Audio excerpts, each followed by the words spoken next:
Yo guys! Ginamit natin si Milady. Ang lakas press sobra. Kaya sabi ko sa inyo, huwag kayong maglalakad mag-isa. Igagangbang kayo ng 3. Buti na lang I survive. Nice. So dito, ginamit ko naman to yung mga homeboys natin, yung mga bulilits. Tingnan mo naman, hinahabol nila. Oh. Ang lakas boy! Ang tindi na ito ni Milady.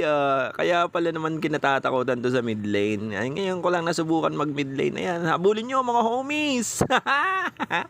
Dead ball on arrival sila. Di ba? Kita mo naman, oh. Wala. Wow. Iyak na lang sila, friend. Ang lakas nung ginagamit ko na hero. Milady, gamitin nyo to. Ang lakas na ito sa mid lane. Yes! Kung di mo pa nagamit, ano pang inaantay mo? Ito na yung break mo, kagatin mo.